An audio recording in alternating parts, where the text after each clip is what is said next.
السلام علیکم ورحمۃ اللہ وبرکاتہ۔ محترم خواتین و حضرات، حکیم محمد ضیاء مطب ابن طبیب آپ کی صحت کے حبیب کی جانب سے آپ کی خدمت میں ایک بار پھر حاضر ہے ایک نئے ٹاپک کے ساتھ۔ جو ٹاپک میں آج آپ کے سامنے بیان کرنے لگا ہوں، یہ مسئلہ بالخصوص نوجوانوں کے لیے بہت اہم ہے اور نوجوان طبقہ اس میں زیادہ مبتلا ہوتا ہے۔ یہ ٹاپک جو ہے یہ انسان کے بے رونق چہرے کے اوپر آج میں بات کروں گا، یعنی ایکنی، پمپل، دانے۔ ایکنی اور پمپل یہ ایلوپیتھک اور انگریزی زبان کا لفظ ہے، ہماری خالص اور دیسی زبان میں اسے دانے ہی کہتے ہیں۔ اور یہ ایکنی، پمپل، دانے جو ہیں یہ 18 کی ایج میں زیادہ نمایاں طور پر بچے اور بچیوں کے رخسار پر اور چہرے پر نظر آتے ہیں، اور اس کی وجوہات جو ایلوپیتھک نے بیان کی ہے وہ اس پر مختلف جراثیم اور بیکٹیریے کی بات کرتے ہیں اور ہارمونل چینجز کی بات کرتے ہیں۔ یہ بات تو ہم طب یونانی والے بھی مانتے ہیں کہ ٹین ایج 13 سال سے 19 سال تک کی عمر میں یہ دانے چہرے پر نمایاں نظر آتے ہیں، لیکن اس میں بہت ساری اقسام ہوتی ہیں جن کو ہمارے ڈاکٹر احباب ایلوپیتھک والے مکمل طور پر سمجھ نہیں سکے۔ یہی وجہ ہے کہ جتنے بھی ڈرماٹالوجسٹ ہیں وہ تمام کے تمام اپنے چارے پورے کر لیتے ہیں،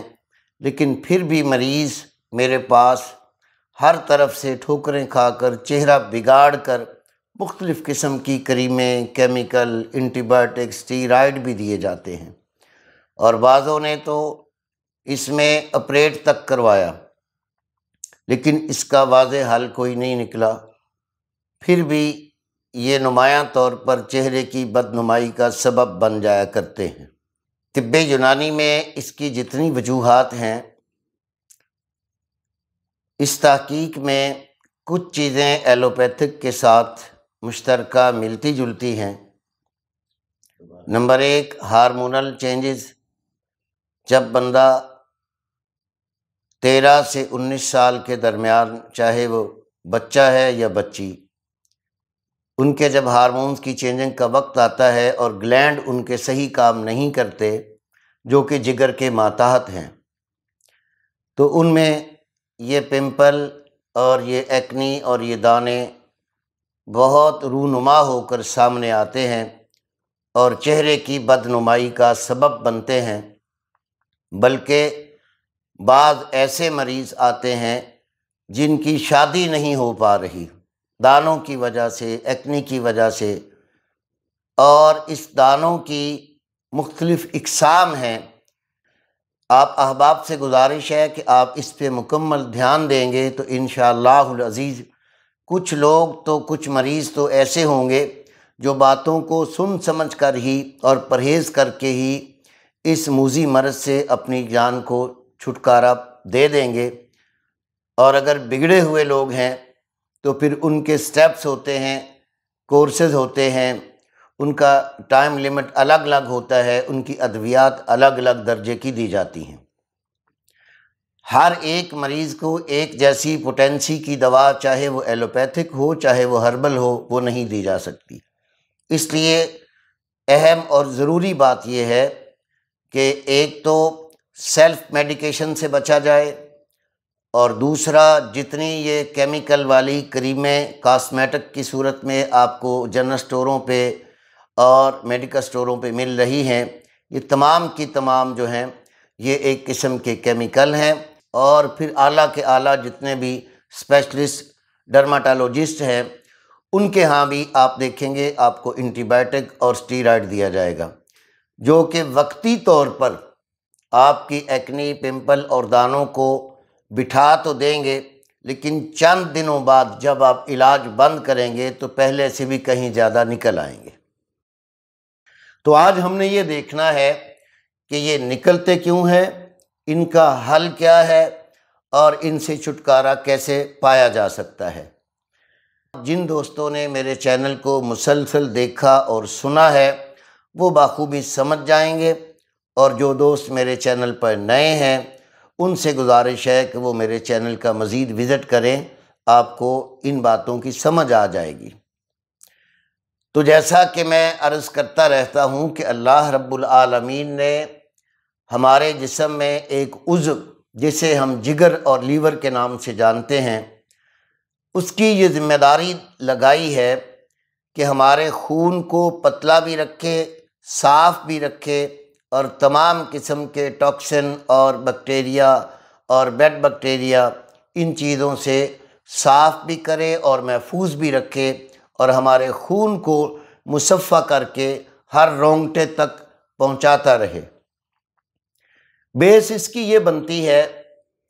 کہ ایک تو یہ خاندانی طور پر ہوا کرتے ہیں، یعنی اگر ماں کو ہے یا باپ کو ہے یا دونوں کو اگر ہے تو ماں باپ کی طرف سے جینز کے اندر یہ چیز آ جاتی ہے، یہ ضروری ہوگا۔ اور اگر ماں باپ دونوں میں نہیں ہے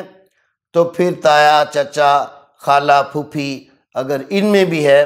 تو کچھ کیسز ایسے بھی دیکھے گئے ہیں کہ جن کے ماں باپ کو نہیں ہوتے لیکن ان کی اولاد کو ہو جاتے ہیں، تو یہ موروثی طور پر خاندان کے جو قریبی رشتے ہیں اگر ان کو ہو تو پھر ان بچوں کو بھی آ سکتے ہیں۔ نمبر 2، ایسے بچے اور بچیاں جن کی غذاؤں میں اکثر کھٹاس ہوتی ہے، یا جنک فوڈ جو آج کل پیزے، برگر، شوارمے اور دیگر قسم کے کیمیکل جو کیچپ کی شکل میں، مایونیز کی شکل میں جو چیزیں آ رہی ہیں،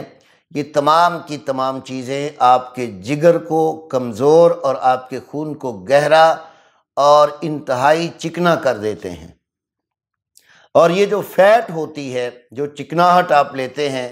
یہ گندے قسم کے جو آئل اور تیل اور گھی استعمال ہو رہے ہیں آج کل، جتنے بھی یہ پیزے، برگر اور شوارمے وغیرہ، ان کی خوراک بالکل اس طرح کی جب عادی ہو جاتے ہیں یہ بچے اور بچیاں تو ان میں ضرور بر ضرور یہ چیزیں آ جایا کرتی ہیں۔ امید کرتا ہوں کہ جو سمجھدار اور پڑھے لکھے بچے بچیاں ہیں وہ ان باتوں کو سن کر اپنا پرہیز آج سے ہی شروع کر دیں گے۔ نمبر 3، جو بچے جوانی کے قریب یا جوان ہو جاتے ہیں، بچے اور بچیاں دونوں، ان کے اندر 2 مسائل ہوتے ہیں۔ بچیوں میں مینسز کا وقت پر اور ٹائم پر اور ڈیٹ بائی ڈیٹ اور کھل کر اور بغیر کلوٹنگ کے بلڈ نہ ہونا، ہر منتھ اپنے ڈیٹ پر صاف خون، پتلا خون یہ نہ آنا، کلوٹنگ والا، گہرا، بھٹے بنے ہوئے، درد کے ساتھ، اور مینسز کی انتہائی کمی، تنگی، تکلیف، ان بچیوں کو تو یہ امر لازمی ہوگا۔ اور بچے جن کو احتلام زیادہ ہوتا ہے ان کے اندر بھی یہ چیزیں لازمی آئیں گی۔ اب یہ دیکھنا ہے کہ یہ ٹین ایج کی عمر میں شروع ہوتا ہے یا اس سے اگلی عمروں میں بھی جا کے ہو جایا کرتا ہے۔ تو بعض اوقات اکثریت تو ٹین ایج کو آپ سمجھ لیجئے جن کا میں ابھی ذکر کر چکا ہوں، لیکن بعض اوقات شادی شدہ خاتون کو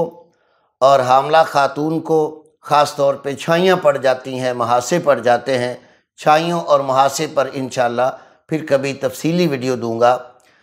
اور اللہ پاک نے چاہا تو انشاءاللہ مطب ابن طبیب آپ کی رہنمائی کرتا رہے گا۔ تو عزیزان محترم، میرے پیارے بہن اور بھائیوں، جن کے بچے بچیاں اس مرض میں مبتلا ہیں اور مختلف قسم کے ڈاکٹرز آپ دیکھ چکے ہیں اور مختلف قسم کی کریمیں کیمیکل یوز آپ کر چکے ہیں۔ حقیقت میں ایلوپیتھک میں اسے صرف وٹامن اے دے کر دور کرنے کی کوشش کی جاتی ہے، اور حقیقت میں اس کے اندر وٹامن اے کی ہی کمی ہوتی ہے۔ لیکن یہ مصنوعی وٹامن جو آج کل بازار اور مارکیٹ میں بن رہے ہیں، مختلف کمپنیاں بنا رہی ہیں، یہ وہ وٹامن اے نہیں ہوتا، بلکہ میں یوں کہوں تو بجا نہیں ہوگا کہ جتنے بھی ایلوپیتھک میں وٹامن بن رہے ہیں، پہلا نمبر تو انہیں آپ کا معدہ، آپ کی باڈی ابزرو ہی نہیں کرتا۔ اگر کچھ ہاضمہ ہو بھی جائے تو دیگر تکلیفات اور دیگر نظام انہضام میں خرابی ضرور آ جاتی ہے، یہ آپ ذہن میں رکھیں۔ تو ان چیزوں سے بچنا ہے۔ نیچرل اگر وٹامن آپ نے اے لینا ہے تو اس کے لیے بہت ساری غذائیں ہیں، جیسا کہ پپیتا ہے، آم ہے، انگور ہے، کھجور ہے، انجیر ہے، خربوزہ ہے۔ اس طرح کے جب آپ پھل کھائیں گے جو آپ کے خون کو پتلا بھی رکھیں اور صاف بھی کریں، تو پھر اس ترتیب سے آپ ان مصیبتوں سے، ان پمپل سے، ایکنی سے، دانوں سے بچ سکتے ہیں۔ اب ہم نے یہ دیکھنا ہے کہ یہ جو غذائیں میں نے نقصان دہ بتائی ہیں وہ کیسے ان دانوں کو بڑھا دیتی ہیں۔ جب آپ یہ غذائیں کھائیں گے جو مذکورہ میں ذکر کر چکا ہوں، اس سے ایک تو آپ کے اندر بیڈ کولیسٹرول بڑھے گا، ٹرائیگلائسیرائڈ بڑھے گا، بسا اوقات یورک ایسڈ بھی بڑھ جاتا ہے، اور ای ایس آر کی بھی زیادتی ہو جاتی ہے۔ یہ تمام کے تمام خشکی سردی کے مواد ہیں، اور اس سے ایک طرف تو جگر ٹھنڈا ہونا شروع ہو جاتا ہے، دوسری طرف خون گہرا ہونا شروع ہو جاتا ہے، اور تیسری طرف خون کے بہاؤ میں کمی آ جاتی ہے۔ تو خون کے اندر جتنے بھی زہریلے مواد ہوتے ہیں وہ اپنے فطری راستوں سے خارج نہیں ہو پاتے، اور فطری راستے انسان کے 4 ہیں، یہ آپ یاد رکھیے گا۔ پہلا راستہ پخانہ ہے، دوسرا راستہ پیشاب ہے، تیسرا راستہ پسینہ ہے، اور چوتھا راستہ اندرونی ہے۔ وہ 3 وجوہات سے، اور 3 اس کے عضو ہیں۔ ایک تو آپ کے پھیپھڑے صحیح آکسیجن نہیں ابزرو کرتے اور صحیح کاربن کو خارج نہیں کر پاتے، جس سپیڈ سے انہیں کاربن کو خارج کرنا ہے پھیپھڑے خارج نہیں کرتے، تو بھی خون گہرا ہو گیا۔ اور آپ کے گردے صحیح آپ کے پیشاب کو خون سے فلٹر نہیں کرتے، تب بھی گندے مواد اندر رک گئے۔ اور معدہ آپ کا صحیح کھل کر موشن اور سٹول جب پاس نہیں کرتا، تب بھی آپ کے مواد آنتوں میں رہ کر خون میں شامل ہو کر یہ پمپل، دانے اور اس چیزوں کا سبب بنتا ہے۔ یہ تو ہو گئی اندرونی وجہ۔ اب آپ دیکھیے، اگر جگر ٹھنڈا ہو گیا تو سب سے پہلے قبض ہوگی، گیس ہوگا، تبخیر ہوگی، سر درد بھی ہوگا، اور بچے ہیں تو احتلام کی جاتی، اور اگر بچیاں ہیں تو دہی کی پھٹیوں کی طرح لیکوریا بھی لازمی ہو جائے گا، اور مینسز کی پرابلم میں بتا چکا ہوں۔ اب ہم نے دیکھنا یہ ہے کہ کون سی غذائیں گرم اور تر ہیں جن سے ہمارا خون صاف ستھرا اور پتلا رہے، اور خون کے اندر سے جتنے مواد ہیں وہ جگر اسے غدد ناقلہ کے راستے سے خارج کرتا رہے۔ حقیقی علاج تو اس کا یہ بنتا ہے۔ اب میں ان مریضوں کو مشورہ دوں گا کہ اس کے سٹیپ جیسے میں نے آپ کو بتایا ہے، اس کے سٹیجز جیسے میں نے آپ کو بتائے ہیں، کہ پہلا سٹیپ ہوتا ہے کہ دانے نکلنا شروع ہو گئے۔ کچھ نوجوان بچے بچیاں انجانے سے اپنے آپ سے ہی ان کو دبا کر نکالنا پسند کرتے ہیں تاکہ وقتی ان کا چہرہ صاف نظر آ جائے، لیکن وہ دبانا ان کو اتنا مہنگا پڑتا ہے کہ جب وہ دبا کر اس کچے مواد کو خارج کرتے ہیں تو جہاں جہاں وہ پانی کی طرح لگتا ہے وہاں کل دیکھتے ہیں، پرسوں دیکھتے ہیں، دانے اور بڑے ہوتے ہیں، کیونکہ یہ بیڈ بیکٹیریا ہوتا ہے۔ جس طرح خارج والا آدمی دوسرے آدمی سے اگر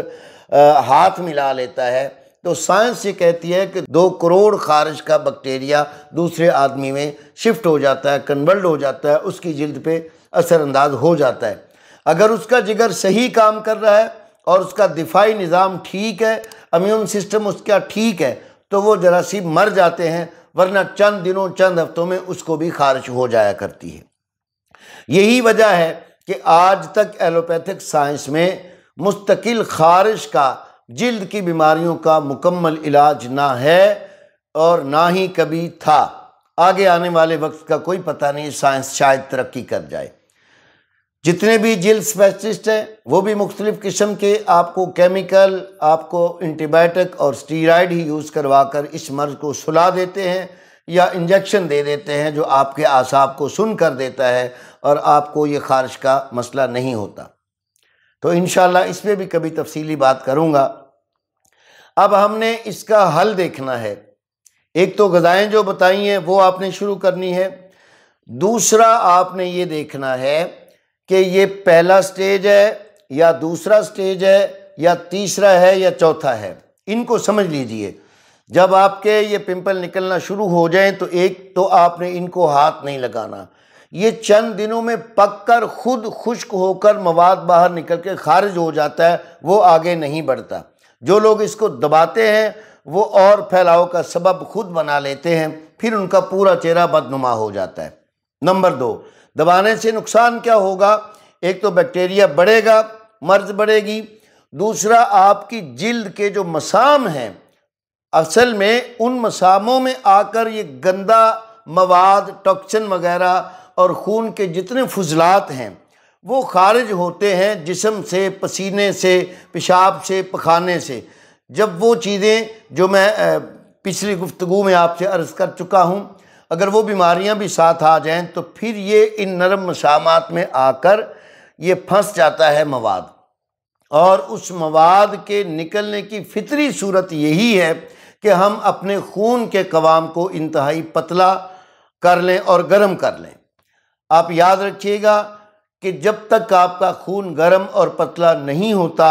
آپ کی ایکنی سے، پمپل سے، دانوں سے جان نہیں چھوٹ سکتی، چاہے آپ ہزاروں روپے کی ادویات جو آج کل ڈاکٹر دے رہے ہیں، 30 40 ہزار روپیہ ایک منتھ کا خرچہ بچیاں کر کے آتی ہیں، پھر بھی وہ ٹھیک نہیں ہو پاتی۔ تو اس کا حل میں نے آپ کو بتایا۔ اب آگے دوسرا سٹیج، جب آپ دبا دبا کر رہ جاتے ہیں تو پھر جہاں سے یہ مواد نکلتا ہے وہاں چھوٹا سا ایک گڑھا بن جاتا ہے۔ جب آپ اسے مسلسل دباتے رہتے ہیں تو وہ گڑھوں کی مقدار اور ان کا حجم بڑھتا رہتا ہے۔ تیسرے نمبر پر آپ نے یہ دیکھنا ہے کہ جب وہ گڑھے پڑ جاتے ہیں تو پھر آپ اس پہ کریمیں لگانا شروع کر دیتے ہیں، چونکہ کریموں میں سٹرک ایسڈ ہوتا ہے، ایسڈ ہوتا ہے۔ جیسا کہ آج کل یہ مساج سینٹر والے سارے عورتیں اور مرد جتنے بھی کریمیں لگواتے ہیں ان کی شکل سب سے زیادہ بری ہو جاتی ہے، چاہے جا کے وقتی طور پہ وہ 14ویں کا چاند نظر آتے ہیں، لیکن جب منہ دھو لیتے ہیں تو دیکھنے کے قابل نہیں ہوتا۔ تو عزیزان محترم، یہ گزارش میں اس لیے کر رہا ہوں کہ پورے کا پورا تانی بگڑ چکی ہے اور ہر بندہ اس طرف جا رہا ہے کہ غلط علاج، غلط ٹریٹمنٹ اور غلط غذائیں۔ اچھا، غذائیں تو ہم نے چھوڑنی نہیں ہیں، جن سے خون صاف ہو، جن سے جگر اپنا متحرک ہو کر کام کرے اور فضلے جسم سے خارج ہوں۔ ظاہری طور پر کریمیں شریمیں لگانا ایسا ہی ہے جیسے ہم نے کسی پودے کو ختم کرنا ہو تو وہ جتنا اگتا ہے اوپر سے کاٹ دیتے ہیں، چند دنوں بعد وہ نیچے سے پھر اوپر گر آتا ہے۔ اس ترتیب سے جتنا بھی آپ کاٹتے چلے جائیں گے، پودے کی جب تک جڑ ختم نہیں کریں گے، اور پودے کی جڑ کیا ہے کہ آپ اپنے خون کو جگر کے تھرو گرم کریں۔ ٹاکسن جتنا بھی ہے، کاربن جتنا بھی ہے، فضلے جتنے بھی ہیں، وہ جگر کی ذمہ داری سے جسم میں خارج ہوتے ہیں، نہ کہ اپنے آپ یا کریموں سے یا دوائیوں سے۔ ایسا ناممکن ہے۔ تو عزیزان محترم، اب آپ کو بات میری پوری سمجھ آ گئی ہوگی کہ یہ بچے بچیاں خاص طور پہ جو پریشان پھرتے ہیں، کئی بچے کئی بچیاں اتنے نڈال ہو چکے ہیں علاج کروا کر کہ ان کو سمجھ نہیں آتی، کسی محفل میں جانے کے قابل نہیں ہے، کسی گیدرنگ میں بیٹھنے کے قابل نہیں ہے، کچھ شوخے لڑکے لڑکیاں ایک دوسرے کو طنز و مزاح کر کے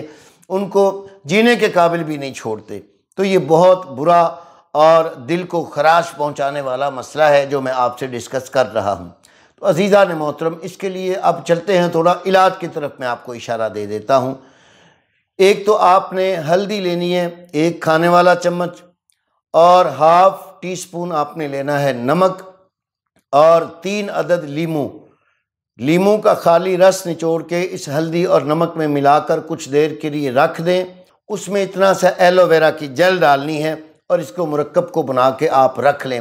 فریج میں رکھ لیں۔ روزانہ رات کو سوتے ہوئے آپ اپنے پمپل پہ ان کو لگا کر سو جائیں، اور صبح اٹھیں اور نیم گرم پانی سے منہ دھو لیں۔ اور لگانے سے پہلے جن کے سخت اور ریڈ نشان ہوتے ہیں وہ تو گرم پانی میں نمک ڈال کر اور نیم کے پتے لازمی ڈالنے ہیں، یہ آپ یاد رکھیے گا۔ اینٹی بیکٹیریا ہے نیم بھی اور ہلدی بھی، اور یہ بیکٹیریا کی مرض ہے۔ نیم کے پتے اور نمک پانی میں بوائل کر کے اس کی سٹیم لیں جتنا آپ کا چہرہ برداشت کرتا ہے، اور یہ کنٹینیو دن میں 2 دفعہ کریں تو بہت سارا چہرہ آپ کا صاف نظر آ جائے گا۔ اب اس کے سٹیج کے لحاظ سے چوتھا سٹیج جو بنتا ہے وہ بنتا ہے کہ اس میں گڑے اتنے بھر جاتے ہیں، تو اس کے لیے میں عرض کر دوں کہ دنیا کی سائنس چاہے جتنے مرضی ڈاکٹر دعوے کر لیں ان گڑوں کو نہیں بھر سکتے، یہ میں دعوے سے کہتا ہوں، سوائے سرجری کے۔ وہ سرجری کرتے ہیں لاکھوں روپے کی، اس سے تو گڑے بھر جائیں گے، لیکن وہ بھی آپ کی جلد سے وہ جلد اتاریں گے یا آپ کی جلد کے اندر سے چربی نکالیں گے، اس کی وہ فلنگ کریں گے۔ اس ترتیب سے تو ہو سکتا ہے، لیکن یہ ہر ہاری ساری کا کام نہیں ہے۔ لیکن جب یہ سرجری والا بھی پھر وہی غذائیں کھائے گا، چند سالوں بعد سرجری والے چہرے پر بھی پھر ایکنی اور پمپل اور دانے نکل آئیں گے۔ تو عزیزان محترم، اس ترتیب سے جب آپ چلیں گے، اگر اس سے آپ کو افاقہ نہیں ہو رہا، ان غذاؤں سے افاقہ نہیں ہو رہا، اس لیپ سے افاقہ نہیں ہو رہا، تو آپ مطب ابن طبیب پر رابطہ کیجئے، واٹس ایپ پر اپنی پوری تفصیل آڈیو میں بھیجئے، اور تفصیل کے بعد اپنا پورا چیک اپ کروائیں۔ پھر انشاءاللہ اس کا کورس بھی دستیاب ہے 3 سے 4 ماہ میں، اور پھر سٹیپ بائی سٹیپ دیکھا جاتا ہے، چیک کیا جاتا ہے کہ یہ پہلا سٹیج ہے، دوسرا سٹیج ہے، تیسرا ہے یا چوتھا ہے، پھر اس کے مطابق انسان کو بتایا جاتا ہے۔ ہاں، ایک بات میں آخری آپ سے درخواست کرتا چلا جاؤں کہ جن کے حد سے زیادہ گڑے پڑ چکے ہیں، ان گڑوں میں آپ آلو کو خوب بوائل کر کے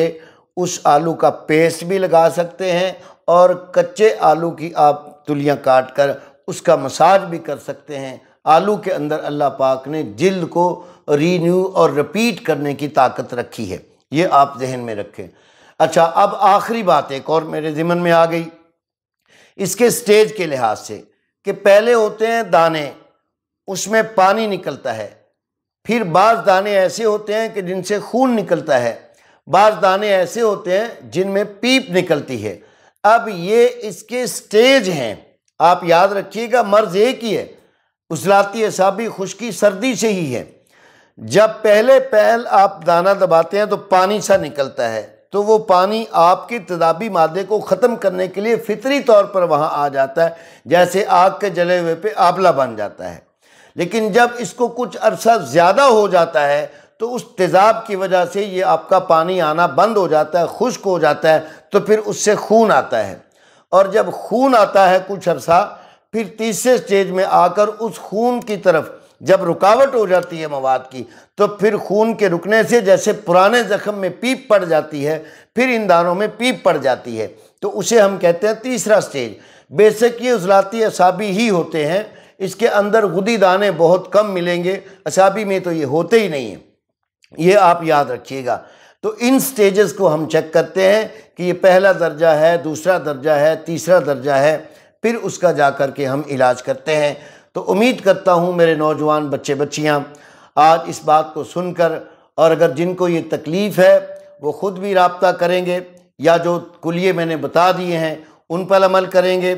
یا اگر وہ نہیں کر سکتے تو ضرور رابطہ کریں۔ انشاءاللہ شفا اللہ کے اختیار میں ہے، کوشش ہم کریں گے، لیکن ہم اتنا ضرور کرتے ہیں کہ کسی قسم کی آپ کو اسٹیرائڈ، اینٹی بائیوٹک یا کیمیکلی ادویات یا کریمیں یا لوشن ہم نہیں دیتے۔ ہم نیچرل ہربل وہ ادویات کھلانے کے لیے بھی اور لگانے کے لیے بھی دیتے ہیں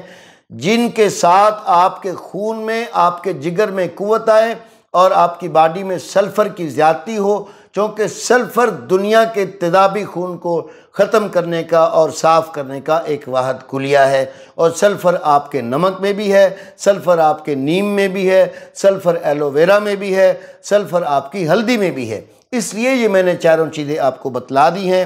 انہی الفاظوں کے ساتھ حکیم محمد ضیاء اور مطب ابن طبیب کی ٹیم کو اجازت دیجیے۔ السلام علیکم ورحمۃ اللہ وبرکاتہ۔